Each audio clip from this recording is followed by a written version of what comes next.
यहाँ ये भी बिल्कुल स्पष्ट कर दूं कि ये सिर्फ किसानों से संबंधित कानून नहीं है, ये देश की 80% आबादी से रिलेटेड कानून है। ये भ्रांति फैलाई जा रही है कि इससे सिर्फ किसानों का सरोकार है। बिल्कुल गलत है, ये किसानों का सरोकार नहीं है, ये पूरे राष्ट्र के 80% से ज्यादा जो आबादी है उसका सरोकार है। कि मान लीजिए एक पूंजीपति है, मैं किसी का नाम नहीं ले रहा, उस पूंजीपति को व्यापार करना है। भारत का जो कुल खुदरा बाजार है, उस खुदरा बाजार की जो कुल मिला के जो उसका जो साइज है वो लगभग 12,000 अरब की कुल व्यवस्था है। अब इस व्यवस्था के ऊपर अगर किसी की आंख गड़ गई है, किसी पूंजीपति की, तो वो उसको लेना चाहता है। और ये इतना बड़ा बाजार है जो कि दुनिया का सबसे बड़ा बाजार है, लिहाजा जो दुनिया की और बड़ी कंपनीज हैं उनकी भी नजर इसके ऊपर है। तो अभी हमने देखा किस तरीके से एक कंपनी के साथ एक तरफ मार्क जुकरबर्ग जो कि व्हाट्सएप के मालिक हैं, उनका एक एग्रीमेंट होता है, 55,000 करोड़ के आसपास का निवेश होता है। दूसरी कंपनी है गूगल जो कि रिलायंस जियो के साथ कॉन्ट्रैक्ट में आती है, क्योंकि जो कि रिटेल बिजनेस के अंदर आ रही है। अब रिटेल बिजनेस का जो 12,000 अरब का जो व्यापार है, इसमें जब उनको आना है तो कुछ मुश्किलें उनके सामने हैं, प्रैक्टिकल मुश्किलें सामने। सबसे पहली बात यह है कि इस देश के जो मौजूदा कानून था, उस कानून में जो कृषि उत्पाद थे वो राज्यों के सरोकार थे। इसलिए अलग अलग प्रदेश में अलग अलग कानून के हिसाब से मंडियां समितियां चलती थी। मंडी में ही खेती किसानी के उत्पाद कोई दूसरा आदमी खरीद सकता था। यहां मैं स्पष्ट कर दूं कि किसानों को अपनी उपज बेचने से कहीं कोई रोक टोक नहीं थी। पहले से ही किसान आजाद था, वो अपने उत्पाद कहीं भी बेच सकता था राज्य की सीमाओं के अंदर। लेकिन इसमें भी एक बहुत बड़ी भ्रांति लगातार फैलाई जा रही है। तो एक उद्योगपति को अगर इस व्यापार में आना था तो उसके सामने एक सबसे बड़ी दिक्कत ये थी कि उसे देश के सभी राज्यों में अपनी आड़त खोलनी पड़ती, सभी राज्यों के अलग अलग टैक्सेशन को मेंटेन करना पड़ता। कहीं पे 2% टैक्स है, कहीं पे 4% टैक्स है, 2 से 6% के आसपास का टैक्स वेरिएशन है पूरे देश के अंदर।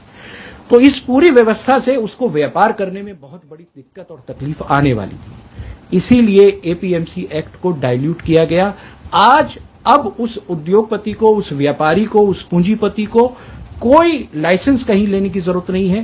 पूरे देश भर में से कहीं भी अपने एजेंटों को भेज के वो माल खरीद सकता है। तो ये उस व्यापार की व्यवस्था को आसान और सुलभ करने के लिए पहला एक्ट खत्म किया गया, जो कि एपीएमसी एक्ट है। अब जब उस व्यापारी ने माल खरीदना शुरू किया, तो जब उसने माल खरीदा है तो अब उसकी जो दूसरी दिक्कत है वो ये है कि मान लीजिए वो एक सीमा से अधिक माल का स्टोरेज करता है, क्योंकि जब माल पूरे देश में खरीदेगा तो स्टोरेज कैपेसिटी बढ़ेगी। तो उस स्टोरेज कैपेसिटी को वो बढ़ा नहीं सकता, क्योंकि जो उस अभी तक के जो देश के कानून थे वो जमाखोरी के खिलाफ थे, आप जमाखोरी नहीं कर सकते थे। तो ऐसे में उसको एक सुविधा चाहिए थी सरकार से कि जहां उसके ऊपर ये बंदिश ही ना हो कि वो चाहे जितना माल स्टोरेज कर सके, चाहे जितनी माल की कैपेसिटी अपने यहां वो रख सके। इसी सुविधा को उद्योगपति को देने के लिए, उस पूंजीपति को देने के लिए दूसरा अध्यादेश आया है, जिस अध्यादेश में अब उनके ऊपर से ये लिमिटेशन हटा दी गई है। एसेंशियल कमोडिटी एक्ट को जो इस तरीके से खत्म किया है, जो कि दूसरा अध्यादेश है। अब जो उद्योगपति है, जो पूंजीपति है, वो चाहे 1 है या 50 है, हमें इससे सरोकार नहीं है, लेकिन उन पूंजीपतियों ने सबसे पहले उनको ये सुविधा दी गई कि पूरे देश में कहीं से माल खरीद सके। दूसरी सुविधा उन्हें दी गई कि जब वो माल खरीद रहे हैं तो उसको स्टोरेज कर सकें। इन दोनों के लिए 2 नए कानून हो गए। अब तीसरी परेशानी जो उद्योगपति के सामने है वो ये है कि जब उसके पास भारत का 12,000 अरब का पूरा खुदरा व्यापार के ऊपर उसकी नजर है, तो वो देखता है कि मुझे देश भर में कौन से वैरायटी का गेहूं चाहिए, कौन सी वैरायटी का मुझे चावल चाहिए, कौन सी वैरायटी की दाल की सबसे ज्यादा डिमांड है।